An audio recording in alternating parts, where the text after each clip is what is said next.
Surprise, it's me, Cat Lady Justin, and this is a recording of The Kitty Boss. If you're tuning in live, it's because we're recording this live because this is our monthly catch-up with Dr. Rachel Geller, our cat behaviorist friend that we do it on a monthly basis, which is so cool. Maybe cool to do more, but hey. So I will introduce her now that I've introduced her. Today we'll be talking about some interesting things that have come up this week. So I'll add Dr. Rachel Geller, welcome her, and hopefully we'll get some people tuning in. Hey, welcome. I just did a quick intro because I thought what we talk about today is something that is a few things that came up this week. So I thought we'd talk a little bit more about teeth because I'm on a teeth kick now on social media for cats, of course, not your teeth. But then a lady asked me a very interesting question on Instagram, and I answered her, and I think I answered her well, but I also suggested, you and of course the Cat Behavior Alliance, if she needed behavior support. But I said, before we go there, let me see if I can tackle. So we'll talk a little bit about what she asked.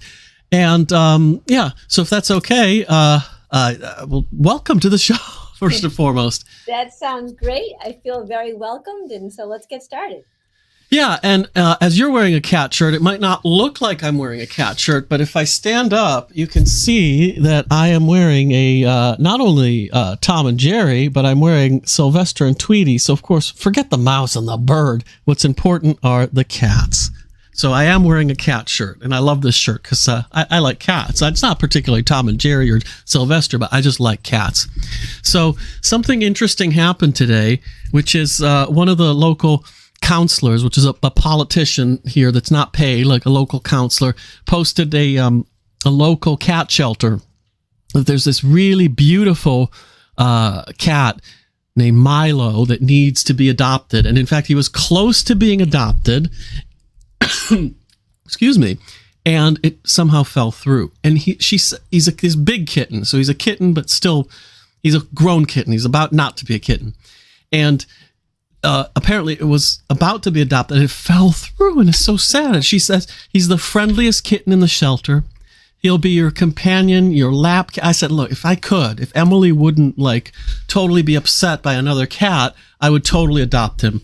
So I was really kind of sad, so I shared it everywhere. And I think potentially one of my friends who's actually in the kitty, so he might be listening today, actually, he might potentially look at adopting him because he's currently without cat for private reasons, but he's currently without cat and he loves cats as much as we do.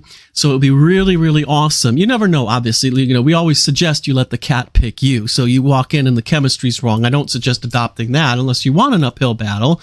But on the other hand, if you're too busy and all that, just, let it pick you. So it may just be some divine timing and they might be like a perfect match, but you never know. So I'm hoping. I'm always a bit an optimist like that. So that's kind of an interesting thing that happened. Yeah, I did see that post and I liked it as well. Yeah. And, that kitty had the cutest little paws too. Yeah. Yeah. Did you saw that then? Yes, I did.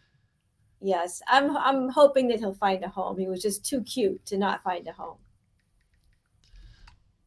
Yeah, and so what I was going to talk to you about today is a little bit more about teeth.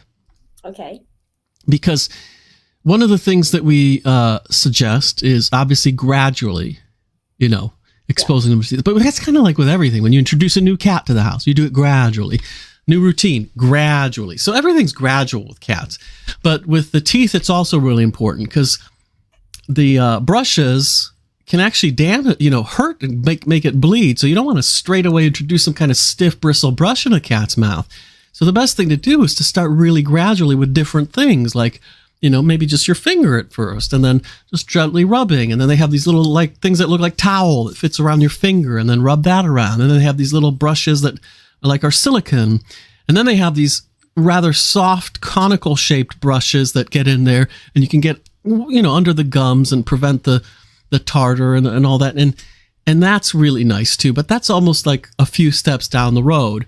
And so that's kind of one thing that comes up. Of course, another thing that's come up is choosing a toothpaste, which is obviously human toothpaste can be deadly if it has like xylitol or other things in it. So you want to make sure it's a cat toothpaste. That comes up. And of course, I said always start with a clean, comfortable, and healthy mouth, because once there's, disease in there, they need professional help. So you want to, before you start this routine, you want to make sure the cat's, not in pain.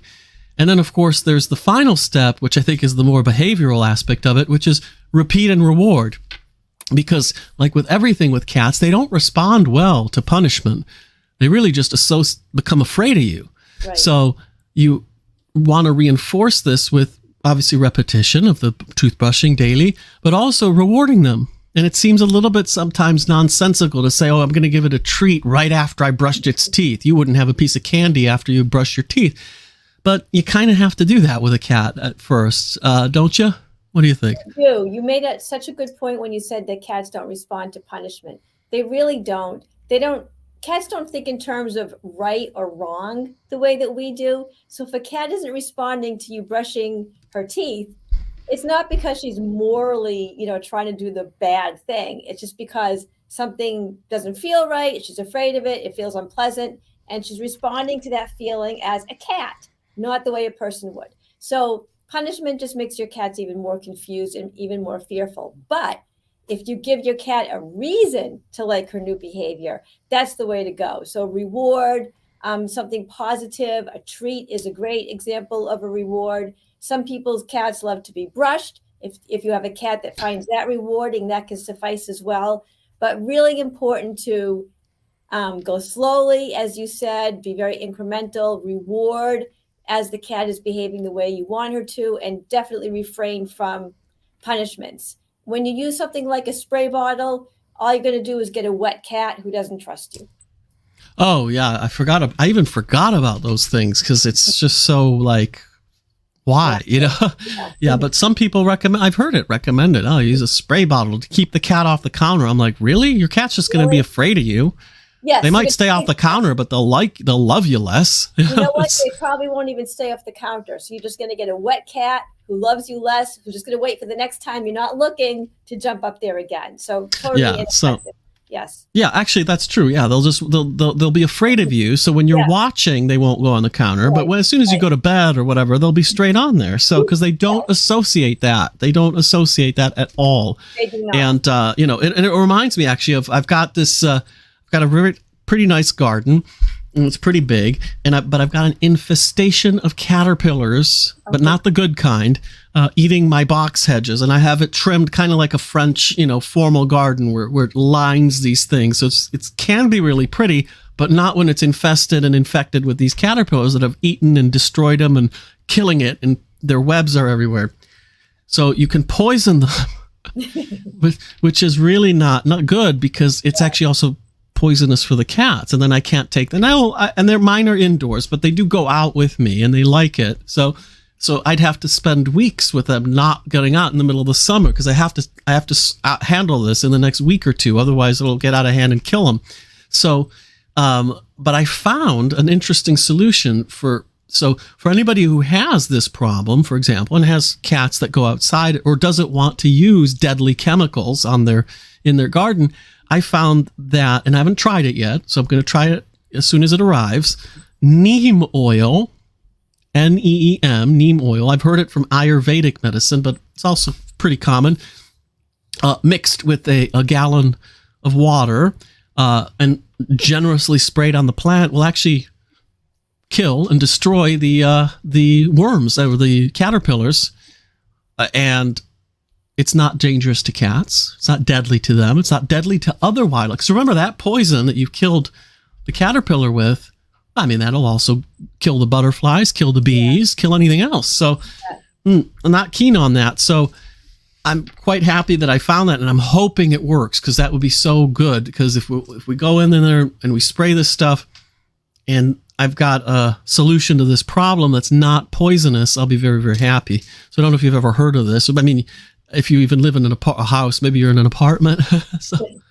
I live in a house. I haven't heard of that particular brand, but I don't have that problem either. So you'll have okay. It's not a brand. Neem is a kind of plant, the neem tree. Okay. It's from India. So I found on Amazon, these companies actually already pre-mix it. So you don't have to mix the oil in this. You just kind of pour this solution into a gallon of water or 3 gallons of water, and then you have it already made. So I think that's what I found. But if you can't find it and you just need the solution, you just get some neem oil and you put 100 milliliters, I think, per gallon.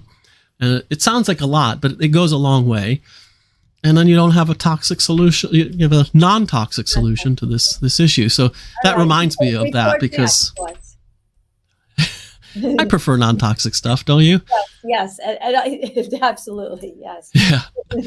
And so there's that thing. So let me share with you what this lady on Instagram posed as her sort of problem and looking for suggestions, because I'd made a post, and I don't know if you saw it because it was a number of weeks ago. For some reason, some old posts are getting attention now, along with some live videos I did. I can't believe how many people keep going back to this cute video I posted on there only, a week or two ago. But I know I have to be happy because it's my cats. Yeah. But anyway, so she posted she brought a new cat home, and it started spraying, and the spraying sounds like it's gotten out of hand. So I don't know if you're listening, but you didn't say it, but it sounds like it's getting out of hand. And and the question was, why, or how can I, stop this behavior? And the post I'd put was reasons, several reasons that cats might be spraying. And, of course, like one of them was, territory. Another of them could be stress and anxiety, change in environment. That sounds like it might be that one, but we can't be 100% sure. A desire to mate. I don't know if she didn't mention if the cat was spayed or neutered and all that. So of course, the solutions are pretty, straightforward. I mean, if the cat, but you have to know why it's doing it. So if the cat's, spraying a ton because it's really wanting to mate, well, you need to get it spayed or neutered. Yes. There's not really many other solutions. Yes. If it's the stress, anxiety, and the what do you call it? The change of environment that's triggered this behavior, then I suggested, well, I mean, you could in the short term talk to the vet and grab some, gabapentin that might calm the thing down, but that's not, I don't think, a long-term solution to drug your cat. But the other thing is, of course, the Feliway. So there's the Feliway plugins or the spray, depending on what they can observe. That could cut down on that behavior again, but that would be only if that's the source of it. Right. And so I suggested that. And then, of course, I suggested, well, before it gets out of hand, or if it's gotten out of hand, you can always speak to a certified cat behaviorist like, Dr. Rachel Geller or the Cat Behavior Alliance or all those. So I said that could always be done. But I would try and obviously rule out those other things first.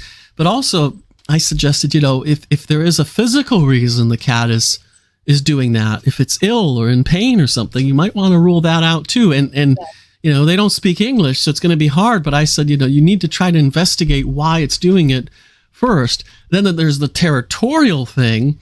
That's probably where I would really say, yeah, you really need that consultation with Dr. Rachel, because then you have a multi-cat household, and you could write a book on that. So I can't post in a social media comment, or even if in direct messages back and forth, what to do to solve that. That, would require individualized attention to the cat, which is beyond the scope of what I do, but it is what you do. So I suggested that.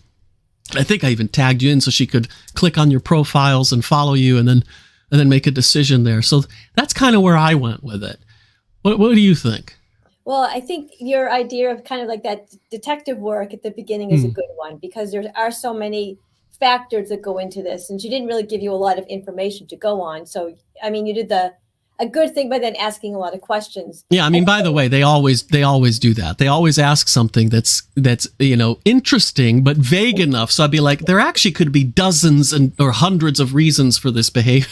So I've gotten used to that. Yeah, that's probably just one of those trials and tribulations of social media, because everything's small and short.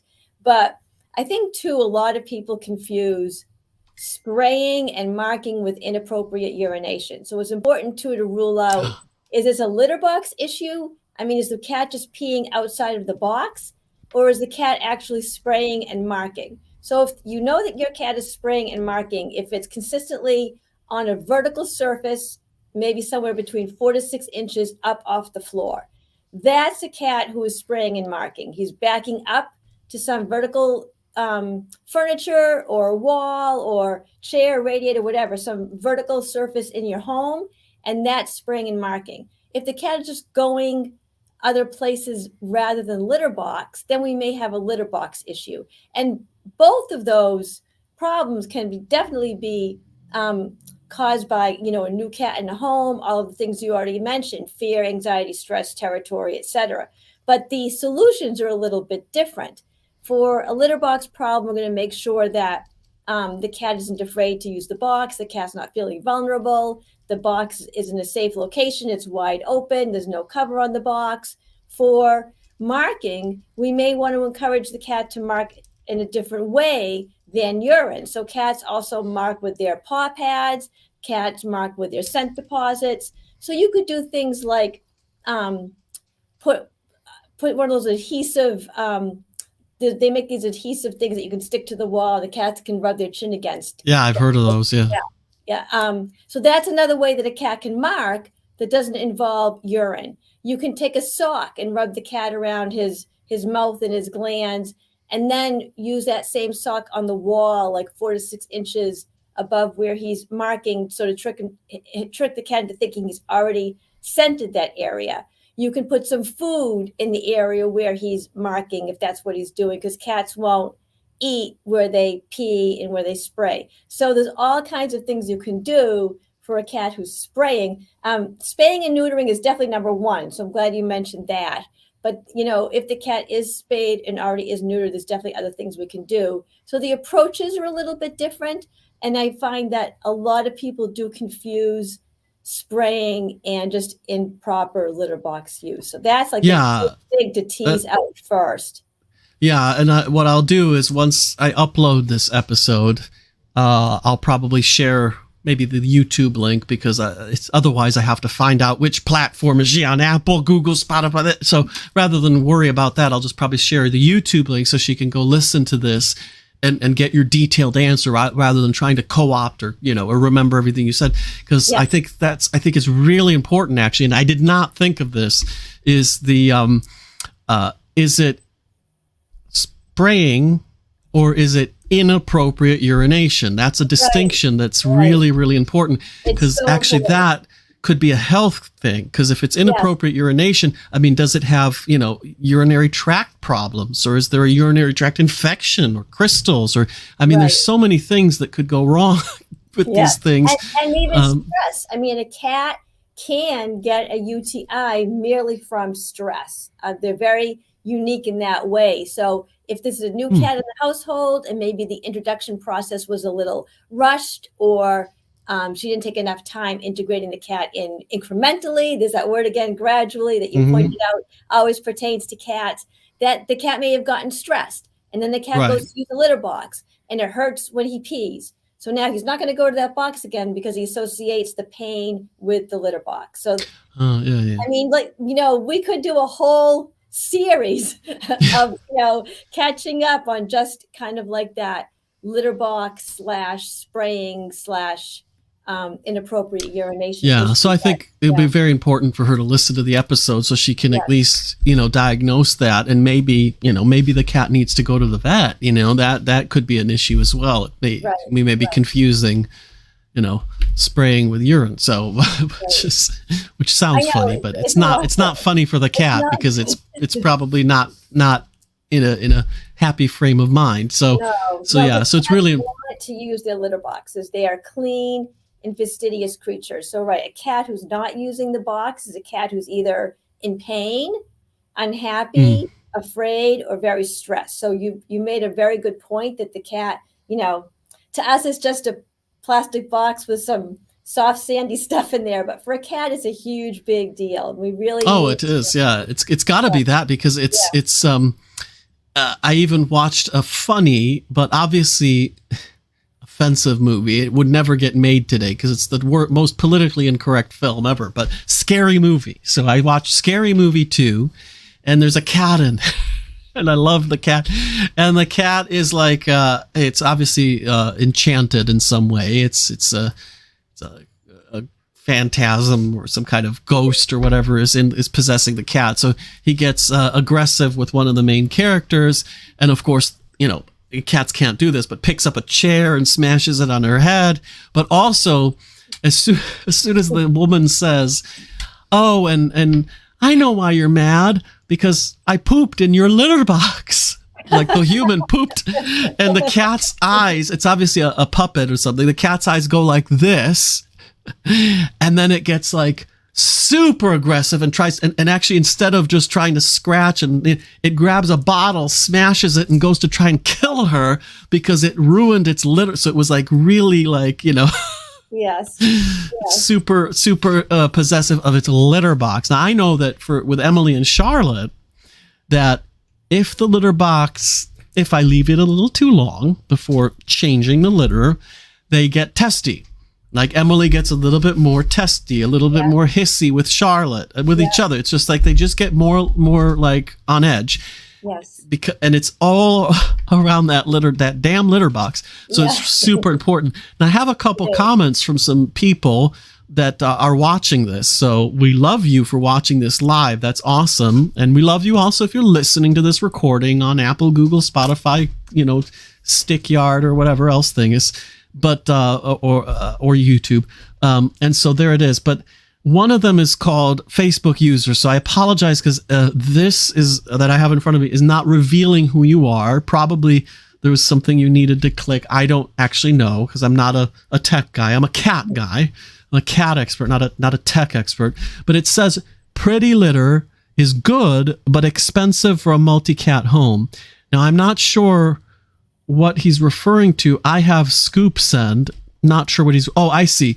So my good friend, Robert Frost, who's a cat lover, but he's probably one of the world's greatest expert, Dr. Robert Frost, in anti-aging, as well as in applied kinesiology. If I'm not mistaken, he wrote the textbook on applied kinesiology. So this is a really big guy. And he has some new research and some new cutting edge things that he's just brought to market. Not to do with cats, so I can't actually, plug it too hard on here, but I'm a huge fan. And so I think you should really check out Dr. Robert Frost's stuff. And it also happens to be the name of my favorite poet, although they're not related. But anyway, so he says, are you familiar with this new product? It changes color to show problems like pH or blood with the urine. Now that's interesting because I've never heard of it. All I know is like one time Charlotte I just noticed there was some pinkish color in the urine because some of it had gotten on the floor. Otherwise, I probably wouldn't have noticed. And I have linoleum, and some of it's white, some it's black checkered. And so that's when I called the vet up, and it was just some crystals from dehydration. So I've learned how to cope with that, but I didn't know that this litter exists. And I'm sure that's what Facebook user is referring to, that it's Pretty Litter, but expensive. I have Scoop and Send. I have Scoop. What does it say? Wait, I have Scoop several times a day for my disabled cat. Yes, of course. You have to keep it clean. If there's any poop in there, you got to get rid of it. Now, I use whoever you are. Again, thank you for commenting. And I wish I could acknowledge who you are, but I'm sure you're a friend. So it's important to clean it. I have this kind of stuff that's reconstituted wood pulp that dissolves. So I don't need to take the urine out, but that's probably why I do really weekly need to stay on top of it, because the urine stays in there, but it doesn't smell at all, by the way. This is all natural stuff. It smells like wood. It doesn't smell like urine, but it dissolves. The poop I have to scoop out. That's horrible. You don't want to, why would you leave poop anyway? So, and it says, but he asks a question and he says, do you need, Jennifer Willis. Okay. Thank you, Jennifer. Thank you for revealing who you were. And I'm really happy also for your comments. Do you need a litter tray for each cat, or do they share? Now that's a good question, but it's an interesting one, because I know many experts, including Jason Galaxy, say you need one for every cat plus one. And that's what I have. I have 3 litter boxes for 2 cats. Yeah, I despite that, they share them all. But you know They've what? chosen. And that's fine because they don't, even though it seems funny, like, okay, they can each have their own box. What you've done by providing each cat a box plus an extra is you've taken away that competition for resources. And that's so important. When cats feel like they have to compete for resources, it really freaks them out. So yes, I mean, somebody will say to me, well, I have 4 boxes and 2 cats, but they all use the same box. Well, they know that they're there. They know they have giving your cat control over her environment. It's very important from a cat perspective. So even though it seems like, gee, it's sort of a waste to have that extra box, it is doing something. So and that's a good point. Yeah, because and I'm not saying they all use one box, but they all use all 3. Yeah. So they've not marked each box as like, that's my box, that's my box, that's my box.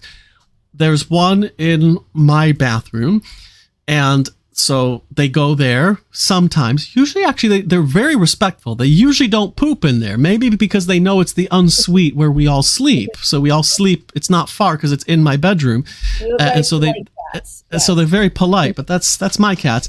And then there's one in the big bathroom on the middle floor, which they actually don't use that often, even though it's the biggest litter box.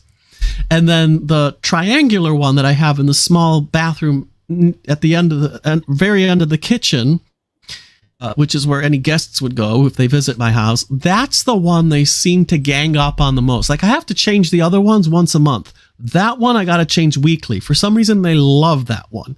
And it's just their peculiar habits, but they've chosen that. I've not forced it on them. They have the liberty to go up there. So Jennifer says, I have 1 per cat, but they still share. Yeah, mine do as well. Exactly. Yeah. But like Dr. Rachel said, you're doing the right thing because you're taking away the competition. They don't have to share. They've chosen to share. But if they have to compete over it, then you'll see some potential conflict. And then he says, but I have 3 cats, 4 little maybe that's someone else. 4 litter trays is a lot. Is the lack of trays the reason they poo on the floor, not in the tray? Yes. And there are many cats who refuse to pee and poop in the same box. So if you don't have enough boxes and you have a cat who has that peculiarity, little idiosyncrasy that he won't pee and poop in the same box, yes, then that cat's going to go outside of the box.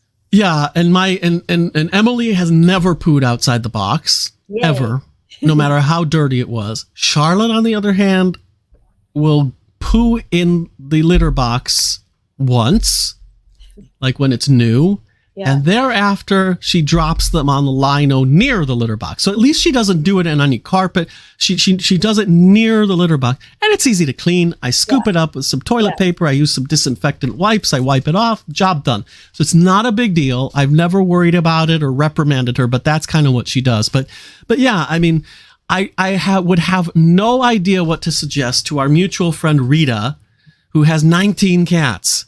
She'd need 20 litter boxes. Her whole house, unless she has like some kind of castle, I mean, where's she going to put 20 litter boxes? So I have no idea what to do in that situation. But I do know one solution, for example, that my friend Maxine, I don't know if Maxine, she's a pastor in Canada, at McClellan, her name, if you want to look her up. She's a great woman. If you're into religion, she's fantastic to follow. But she's also a great friend and a cat and an animal lover. And so she has many, many cats. And what she did is she transformed this like sandbox, basically. So it's a gigantic thing into a huge litter box for all the cats. And that works for her and it works for them. Probably because they can carve out their niche within the giant litter box. But that's what she's done. So there are lots of solutions. So I'm not saying that you have to go grab another. I mean, thank you, best go shopping. I mean, you might need another litter box, but just, think creatively. But that would definitely be the reason why you get the poop on the floor. So yeah, and it's interesting because the cat is going in the area that you want her to go. She just doesn't want to go into that box because it probably has some smells or other deposits in there that she doesn't want to. Yeah, and actually she said she says what you just said. My cats choose to pee in one box and poo in the other box. Yeah, exactly. It's and mine don't do that, but that's a super common thing to do. Another thing Dr. Robert Frost has said, and by the way, if anyone heard my plug, he did kindly, drop the link for information about his new venture, his new it's researched. I have one, so I'm again, I don't make many money off of this. This is not a plug because I'm an affiliate or none of that.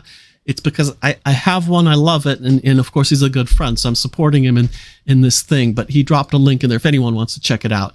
But he says, back to cats, my dear Angel has cataracts and is pretty much blind now. I'll be her eyes for the last years of her life. Now that's really a cute thing. I forgot I can do this. I can actually put on the screen the comment. I forgot that. I wish yeah. So he says that, and that's a lovely thing to do, obviously, for your angel. I call my cats angels, but that's not their name. They're angels, So, and yeah, so that's lovely. And then this was the comment we talked about before. Yes. Is that they choose to. And that's common. So don't feel like, your cat is doing some weird type of behavior. That's pretty common in the cat world. Yeah. And we have to, and one thing I would say is that as cat owners, cat lovers, cat worshipers, whatever you want to call us, meow mentors, that's what I like to call us.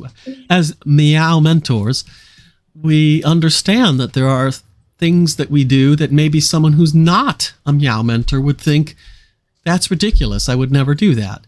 For me, it's a non-issue. Like, for example, the fact that Charlotte loves wicker baskets.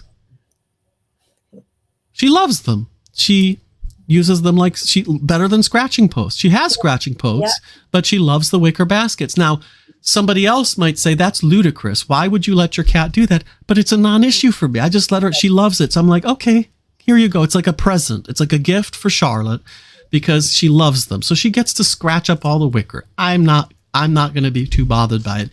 Same thing with certain furniture issues. Am I too terribly worried about? No, I make a choice personally to buy furniture that's not uber expensive and that I'm going to commit suicide because Charlotte's put a hole in it. No, I have things that, okay, she's shredded the corner a little bit. I love Charlotte more than I love the couch or the dinner table chair. I didn't buy dirt cheap stuff because I like nice things, but I didn't buy something that would end my life over, So it's just something that we generally do. Yeah. So I think, Jennifer said we are cat parents. Cat parents is another thing. Like I said, my word is meow mentors. I just think that's cute because of the alliteration, but we're cat parents. And they're not naughty. They're just doing cat stuff. There are solutions and behavioral things that we've, Dr. Rachel's mentioned about, putting the tape or this that can prevent them from doing that. But there are certain things that I just, I let them do it. I let them do it because I love them. And it's it's a non-issue. It's just, I'm just not going to worry about it. Right. And I think that a lot of us are like that. Yeah. I think there are a lot of us like that too. And I'm it's the same way. But, in my world, if teaching somebody how to keep the cat off the counter or not to, is going to result in the person keeping the cat as opposed to surrendering that cat, no matter what I'm thinking, sometimes people will come to me and they'll say, oh, I have this terrible problem. My cat sits on the table when I'm eating and keeps looking at me. And I'm thinking, okay, so when are you going to tell me what the terrible problem is? Because my cats do that, and I want them to do that. Right. In my house, pepper is a condiment right along with mustard, so I don't worry about it. But if somebody does, and this is non-negotiable for them, I have to really, think about what they're saying and not give advice based on what I would do, but what's going to work for this person to keep their cat in their home. So, because otherwise 90% of the advice would end up being just chill, dude, take it easy. Right. Exactly. Yes. It's like Charlotte pooping beside the litter box. I'm like, some people would really worry about that. And I'm like, okay. It's actually easy to clean. Yes. So, I get a lot of people who worry about, the cat pooping on the floor, the cat pooping in the bathtub is a common one. And I feel the same way. You pick it up, you throw it away, end of story, no big deal. But if this is something where, they just can't tolerate it, then I really need to go into. Oh, yeah, for sure. Because we want to keep the cats in the home. That's better for everyone concerned anyway. And then there's my CH kitty can't scratch or jump. She is awesome. What does that mean? So CH is short for cerebellar hypoplasia. And this is a condition where the cats are kind of wobbly. It's a neurological issue. Yes. Yeah. they can be I mean, I find it very endearing. I love CH cats. Yeah, But no, I've seen Jennifer's cats. I've seen photos of them, so I'm familiar. I just didn't know that CH what it stood for. was that yes. Yeah. And I just love people who adopt cats who have special needs. They just have a special place in my heart. So thank you for adopting a CH cat. You can imagine I take all the cats with behavioral issues who nobody else wanted. I have a house full of the misfits, and I wouldn't have it any other way. But there's a cat out there for everyone, right? So that's for sure. And for example, my friend was on a walk today, and he sent me a video of this really cute little black kitty that has 3 legs. And I was like, that's endearing. It's if you feel a little bit sorry for the cat, but the cat's not feeling sorry for itself. It's happy. It's cuddly. It's friendly. Yeah. So I mean, there you go. Cats, when they have to have a leg amputated, there's some issue, or for whatever reason, they don't look at it the same way we do. They just adapt. I mean, a lot of cats will wake up from surgery and be like, "Oh, I lost a leg. When's lunch?" I mean, they just really don't care about it the same way we do, and they just adapt. But, I have a cat right now who basically was Cujo. And I took her in because nobody wanted her. She was so ornery. And I worked with her a lot, and she's now the sweetest thing. And I'm sure you've seen her many times on my post. She's the big fluffy one. Yeah. Oh God, the gorgeous cat. But for anyone who doesn't know the reference, Cujo was a movie back in the 90s or even the 80s or something. Yeah. I need your friend's anti-aging stuff. So yeah. Yeah, and it was about this dog actually that was like a murderous dog. So it was a horror movie. So this dog was murdering people. So when she says it was Cujo, it's almost like my mom's former cat from 10, 15 years ago, Lola, who was this really murderous creature. I mean, it would literally sit at the top of the stairs and fly at someone, claws ready to assassinate you. Yeah. This is pretty much the only cat I ever did not get along with in my entire life, but it loved my mom. And so I felt, because my mom was single and living alone in a house, I was like, well, it's kind of her guard cat, because this thing is more vicious than any dog and more dangerous than a dog, because a dog can't climb up here and fly at you like a bat. So if ever there was a burglar or some criminal in the house, that cat would shred it to pieces. And so I think it would stalk, like the one time I visited when this thing was in the house, it actually would stalk me, and I actually had to shut the bedroom door to lock the cat out, because it was stalking me to attack. I was like, holy what is this thing? It was like from the movie. It was like from Scary Movie, this really evil creature. But again, it wasn't evil. It loved my mom. It was just super hyper protective of her. And I thought, that's pretty cool.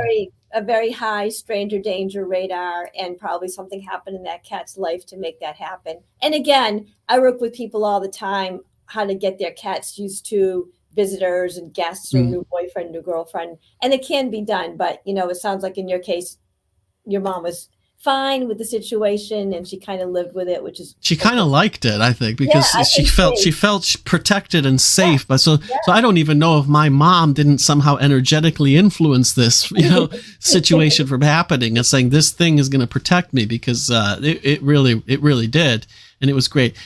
And so I think that's she was okay with it. And now, of course, she has the friendliest cat in the world. Now that she's in Paris, she's still living on her own, but she has this friendliest cat ever.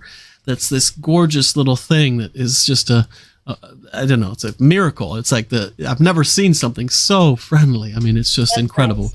Nice. And she's visiting tomorrow. So tomorrow I get to see my mom, not the cat, but the cat's getting visitors, the cousin and various friends going to come in every day. But the cat's also very chill. So when my mom went for 2 weeks to the US, the cat had to go to a friend's house, because she doesn't use shelters or catteries, as we call them in England. So she went to a friend's house who loves cats, who takes care of them very well. And the cat was cool and chill. So it was a bit sad that she said the first few days, but then, then she was pretty chill. Now I think she kind of got it, and then mom's back, and now she's going to be away for 4 days. But she'll be in her home. So hopefully it'll be okay. But I think it's a really lovely and easygoing animal, which was kind of a stroke of luck. But we're all our family are pretty good with cats, just kind of naturally. We're not trained and we're not certified like Dr. Rachel, but it's in the genes. It's kind of in the genes. I think we might be part cat or something, So it's just a blessing. But yeah, so that's what I wanted to talk to you about today is those three issues. A little bit more details about teeth and the important points that people can remember, because actually it can become just a pleasant ritual. I don't think it'll ever be like a reward. Oh, I'll reward you by brushing your teeth, but it'll be it can be a pleasant ritual. Mine is every morning, and it can be kind of fun because Charlotte can be quite like sneaky, and so it's kind of fun. And then we talked about, of course, this solution for this lady with the spraying. And I want to really remind you that the important distinction here, if your cat's over spraying, is to really try to figure out, is it spraying or is it inappropriate urination? Because that's really, something I didn't think about. Yeah. And hopefully, if you're watching or listening to this, my friend from Instagram, hopefully it's been helpful. And if you need more information or help, then you can obviously reach out through Dr. Rachel Geller's website for a consultation, which is, probably a last resort, because it really is an investment. I mean, the cost of this consultation is not exactly the cheapest thing you could do, but it's it's really a worthy investment. Because Dr. Rachel, how much are these consultations? So yes. Oh, you even had me believing that you forgot. Well done, Justin. I was like, wait a minute, no, there's no cost. Yes. Yeah. It's just one of those things I'm always in perpetual awe and worship of, is the fact that you offer these things for free because you're so passionate about cats. Yes. That it's just free of charge, by the way. So everything I said was a joke. But you had me going. So yes to Justin's Instagram follower. I do provide all of my cat behavior completely free of charge. It's my personal mission in life that I never want there to be a financial barrier preventing anybody from keeping their cat in their home. So yes, go to my website, drrachelcatbehavior.com, or ask Justin. He can direct you there as well. Fill out the submission form, let me know what's going on, and we can get started. Yeah, exactly. If you need that, and if you need, I can always I could always DM it to you. I could always post it, but sometimes posting links gets you in trouble. So I can just send it to you if you request it. If you didn't catch it off of the verbal, but I could actually probably even post it here. So let me make it visible on the screen. So I'm going to post it really. So it's Dr. Rachel Geller Cat Behavior. Dr. Rachel Cat Behavior. Oops. No Geller in that. See, that's even I messed it up. Dr. Rachel Cat Behavior. Behavior.com. There we go. So if I throw it in a comment, and then what I do is I do this, and you can see, is that correct? That's correct. Yes. Yeah. So there you go. So you can, if you're watching this, you can see, drrachelcatbehavior.com. And if you're not watching this, you can send me a direct message, and I will send it to you. No problem at all. But you can also follow Dr. Rachel Geller on most social media. She's present on nearly all of them, whether it's Twitter, Instagram, Facebook. Are you on YouTube? I have a YouTube channel. Yes. Yeah, so you can follow her on all of those things and, get her website there as well, and I'd encourage you to do so because I follow her. So it's a good idea. So drrachelcatbehavior.com is where to go for free consultations. Obviously, don't, take advantage of it, because if you don't have a behavioral issue, don't waste time. There are people who really, it's become a breaking point, and she's the real, certified cat behaviorist, who gives more than just hints and tips. It's actually one-on-one, custom, bespoke, whatever country you're in, consultation for the cat. So, and for you. So that's my advice for the day. So anyway, is there anything you'd care to share or say or ask before we end off today's interview? I think today's interview was great. I love the topics, and as always, I'm already looking forward to coming back next month. Yeah, and I'm looking forward to talking to you again. I don't know if it'll be in June, and I don't know if it'll already be the start of summer, but we might talk about things like, so just let it marinate for now, things like heat.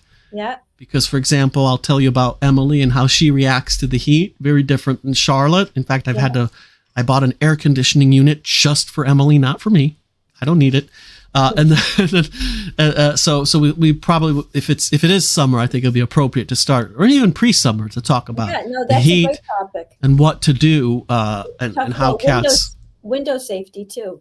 It's the time of and year window safety because of this time of year. So that'll be, kind of where we go with this. And then whatever questions I receive in the interim, like today's, I'll also bring up as well. So thank you, Dr. Rachel. It's been awesome as always.